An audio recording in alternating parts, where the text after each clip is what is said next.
What's the deal, my people? You know it is Don Tony Teflon, and I'm back at you another one. And this one is The Harder They Fall movie review. Was it worth it? Did it live up to the hype? I'm going to tell you everything you need to know about this movie right now.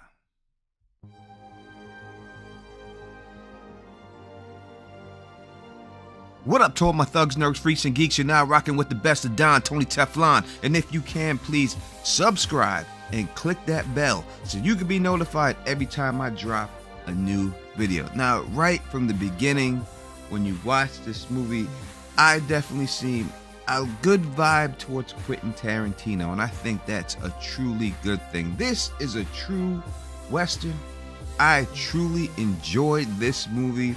This movie has an amazing start and a truly mind-blowing ending with the acting ability of Idris Elba and Jonathan Majors taking center stage at these points in the movies. When it comes to soundtracks, I have to be honest, this is one of the hottest soundtracks I have ever heard. Every main character carries their own weight, from Ludacris, Zazzy, Delroy, King, Majors, straight up. One thing that makes me jealous is that I had to watch this on my TV. I have a great system. I have Adobe Atmos, but I would have loved to see these angles because they were magnificent on a huge movie screen, without a shadow of a doubt. In this movie, we see true stunt people. Kudos to all the stunt people out there who worked on this film, because we seen great fight scenes without the need of CGI to make them look great. Something that movies are lacking nowadays. They're relying too heavily on CGI, not using stuntmen to their full ability. So I want to give a shout out to the stunt team in this who worked on this, because they did a great job doing these stunts. Also got to give it up to James Samuel, who is known as the Bullet, English writer, director, singer, songwriter, so talented. And you could tell that black people ran this show. And this is why you need black people to do black movies, because little things, little details, like all the black women in this show had their hair natural, is truly important. Now, if you would have took someone from Hollywood, a white person, they may have tried to do a blowout, or had done something like that to try to make these women look a little bit more European sexy. But I love the natural hair on my sisters, and I thought that all these queens did their thing.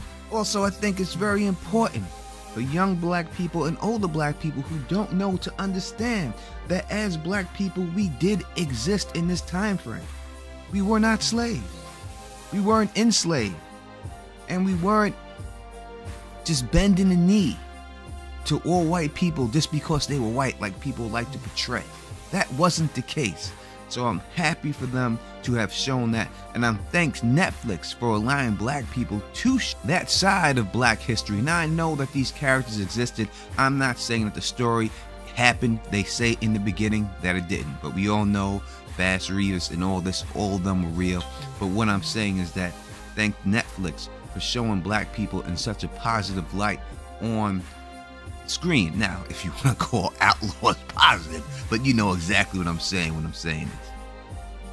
Because in all honesty, as a black man, I never thought that I would see an all-black settlement, an all-black town. I never thought I'd see that portrayed on screen or anything like that. I never thought it would go down like that. You know, I've read a lot of novels. I've read comic books my whole life. You never see that, right? So I never thought I would see it on screen. Although we know that we have had all black towns, we have had all black things, we had all black shop owners, and it's just great to see that, especially in this time period when black people in the movies, if you go back and you watch these John Wayne movies, if you watch all these other movies from back in the day that they did all these Clint Eastwood women, the only black person that you do see is some guy bending the knee to some white person, just slopping a cow, or slopping some hogs, or doing something like that. The costume department did a tremendous job. I think all of the costumes were amazing. They all fit the black body type very well. And if you a brother and you a sister, you know what I'm talking about. Not all clothes are made for us. I know people be putting them skinny jeans on and just throwing themselves up in there, but you know they weren't made for you. But I'm saying that this the costumes were made to fit the black body, and they did a tremendous job on them. Now, a lot of times I do criticize movies for having too much humor or trying to make people too funny. They did not do that. The jokes that they had, they all landed. It wasn't like everybody was out there cracking a joke. They have certain people who tried to make jokes, and every time those jokes hit, it landed. Unlike other movies, especially comic book movies, I love comic book movies, but it seems like the way they go, everybody's funny. The Hulk is funny. Captain America's funny. Everybody's funny. That's not the way it is in real life. There are certain people serious, certain people are funny. And the people who they made funny, it seemed to fit their character. It worked, and all those jokes landed. Again, let me say, it's a bloody movie. I wasn't expecting to see. I mean, when you have a Western, there's bullets flying and people getting their heads blown off. You need to see the blood, right? You need to see it, and they showed it. It does not disappoint in that aspect. There's a couple of things that I look for when I'm looking for a good Western.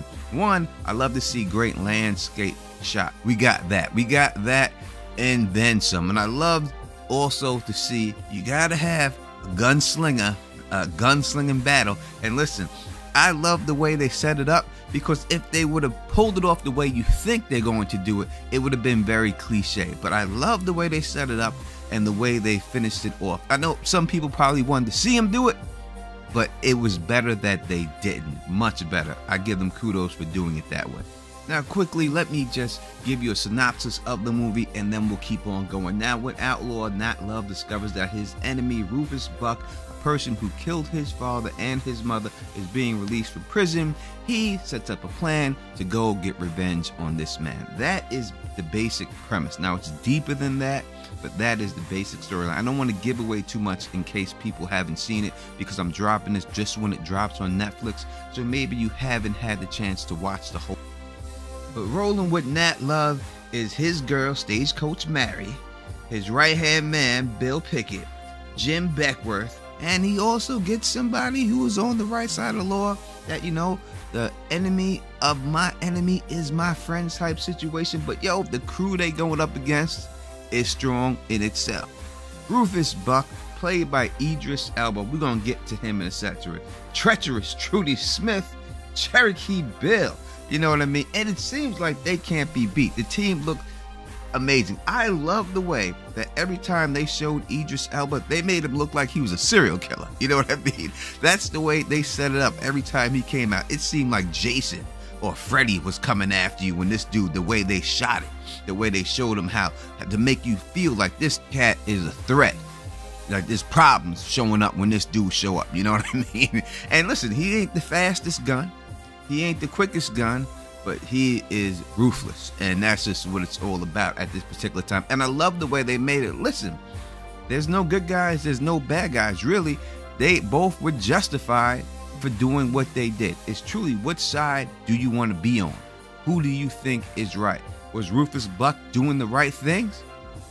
Or should I say doing the wrong thing for the right reasons? But is this the only way he could get that done?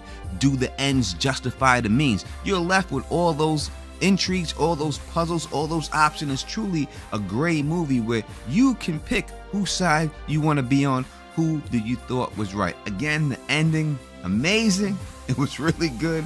And just the acting between Jonathan Majors and Idris Elba in that scene with them two at that itself is worth the price of a Netflix subscription for a month. Without a shadow of a doubt. I truly enjoyed this movie 100%. I'm going to get into more about this movie. I'll do other reviews like the real life character breakdowns. If you truly want to know that, let me know in the comment section and I will do that for you. Also, without spoiling the ending, I will say it is set up for another movie, which they deserve. Now, it's going to be hard for them to do another movie because a lot of the cast that we see, there's a Western, and we know Western people die. Not everyone going to make it out this movie, so, you know, but it definitely set up for it. Who they would cast in these other roles, I would love to see. You know what I mean? I don't know if you could do as good as you got for the first one. I really don't know. This is an all-star. Either way, I'm here for it. You know what I mean? I'm going to be there for that. No matter what they do, who cast they put in this movie, I am there for it. I love Westerns. I truly do. I love watching Westerns. And finally, this is the best Western, I've seen in a very long time. First black Western since the Posse. You know what I mean? That's the only black Western we truly had was Posse. All the way back then. This is 1,000 times better than Posse. Love Posse for what it was back then, but this is truly a classic movie. And people calling it a cult classic, to me, is a smack in the face. It's not a cult classic. It is truly a straight classic movie. Point blank. End of story. You have to go out and watch this movie. To me, if I gotta give it a rating, scale of 1 to 10, I'm gonna have to give it a 9.5. I would go 10, but I'm gonna give that 0.5 for the next one. Acting, music, and soundtrack, man, amazing how they used modern music and made it fit for these scenes. Amazing how they did that. They had reggae music in there. They had rap music in there. Soundtrack a 10. Acting a 10. It really should just be 10. I should give it a 10. I mean, cinematography is a 10. It's a 10. Let's just go with that. Best Netflix movie I've ever watched. Didn't feel like I was watching a Netflix movie. And that's a big compliment. Felt like I was watching something right from the movie theater. And my only disappointment is that I did not get a chance to see it in the movie theater. Would have loved to see this movie straight up in the movie theater. Deserves to be seen on the big screen, 100%. Kudos to everybody out there. Thank you all for watching and listening to this review. Listen, let me know how you feel in the comment section. How did you feel about this movie? Did you love this movie? What's your rating for this movie? And are you looking forward to a part 2? Let me know in the comment section. And if you like the way I do this, please thumbs up this, please spread this across the realm, and subscribe. And until next time, you know who it is. Peace and stay sexy.